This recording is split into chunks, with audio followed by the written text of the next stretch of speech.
Our country is facing a crisis which is often an invisible population, an epidemic of homeless children. Not only are families the fastest growing segment of the homeless population, last year our nation had an estimated 1,350,000 homeless children. The average age of a homeless person is 7 years old. How old are you? 4. And how old are you? I'm 13. And where do you guys live? In a hotel. And how long you been living here? A year. In August was a year. And what's it like? It's hard because you don't have your own personal space and there's 6 people, so there's not really any space. So how do you find your personal space when you're in a hotel room with that many people? I either go outside or go fishing or play video games, listen to music. Yeah. So, do I see a trophy up there? Mhm. Is that your trophy? Mhm. Yeah? Is that baseball? Mhm.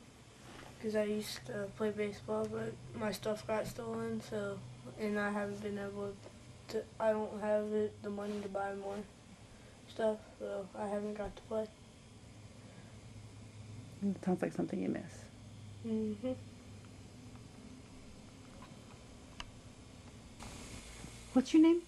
Naomi. What school do you go to? Altamana Elementary. Yeah. What grade are you in? 5th. What's the hardest part about living here? Hardest part is the filth. It's really filthy. Our living situation right now is actually pretty bad because we've been living in a motel for a while, like almost 4 months now, and I just started going back to school and it's really cramped, and I have like no clothes anymore because I lost them all. So basically I wear whatever I can find that I fit, because basically what I'm wearing right now is my grandpa's shirt and my grandma's pants, and it's really hard not having anything like of your own and wearing someone else's.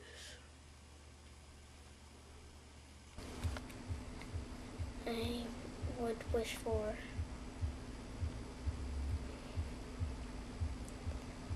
a better place instead of this. I'm not saying that this place is bad, but it'd be better to live in a place where we could be alone for a little bit and not always hear other people's conversations through these thin walls.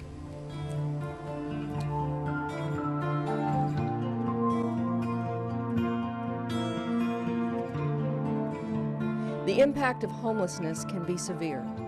Children can suffer from emotional trauma and loss, social isolation, developmental delays, health concerns, frequent mobility, and barriers to enrollment. I think particularly with homeless families, the fear and the stress of any number of situations that most of us just take for granted or that are small hurdles in daily life become huge problems. People are afraid for their children. People don't know their civil rights, or they're afraid to assert their civil rights, or so many bad things have happened that they start to think that nothing good is ever going to happen. I also think a lot of times, particularly with homeless families, the people that they're dealing with think that they have no civil rights because they don't have a home or a place to sleep. And those are the kinds of things that we try to deal with. I mean, the children are already going through enough changes coming into a shelter situation, giving up their home and their friends and just what they're used to and knowing in their school situations, that, you know, the last thing we want to do is take away from their education. From what we've been able to know, and most studies prove, is that, you know, any child that is transitioning from one location to another, or even coming into a homeless situation, has to transfer between different schools, they lose about 6 months worth of their education. In 2002, the No Child Left Behind Act reauthorized the McKinney Act, which is a federal law that ensures that homeless children and youth have equal access to the same free and appropriate public education that's provided to other children. It protects children who are lacking a regular and adequate nighttime residence, those who are living in inadequate housing, such as shelters, motels, or cars, children awaiting foster care, or residing with someone other than a parent or guardian. Seminole County School District is one of 33 counties in the state of Florida which receives a federal grant from the Department of Education to help fund a position that helps implement this law. Beth Davalos, the Families in Transition Liaison, works with these families on a daily basis. In our county, our goal is that every social worker, registrar, bus driver, teacher, and administrator knows the signs to identify a homeless child, a family in transition. Our school social workers are skilled in working with families in transition and can link them with community resources so that their children can thrive in school. We also work with homeless shelters, healthcare facilities, and agencies to educate them about homeless children's civil rights related to school. By doing this, we work together to find invisible children that are homeless, for those families that cannot even imagine going to school because they don't have the proper paperwork, clothes, or school supplies. We are here to make sure that they have access to a free and appropriate education. Beth educates thousands of Seminole County public school staff as well as our community, providing educational and sensitivity training on the federal law and how we can help these students. She posts educational rights at local motels and agencies. She is involved with committees as well to try to help with the housing crisis. Beth works with the families to get students enrolled in school immediately, even if they do not have required documents such as school or medical records.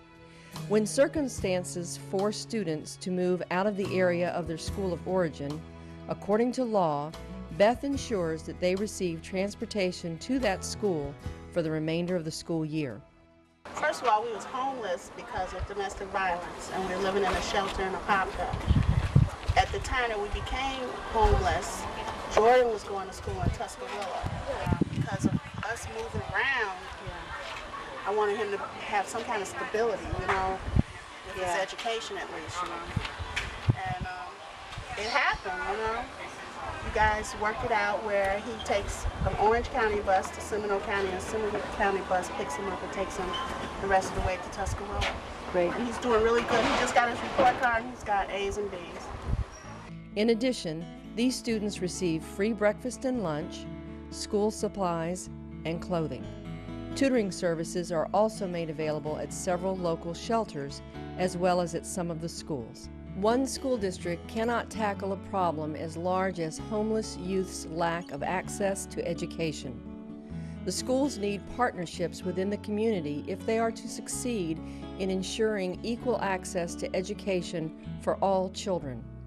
Though the McKinney Act provides limited funds for basic student-related needs, the Families in Transition program depends on donations from our local community to be able to provide additional services and assist with emergency needs when no other resources exist. The Families in Transition evening event is one way to help empower these families. The 2007 event drew almost 600 students and parents, as well as social workers, school and district administrators, school board members, community leaders, and volunteers.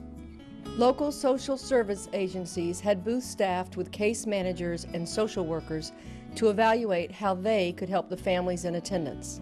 In one evening, families had access to almost 40 local agencies.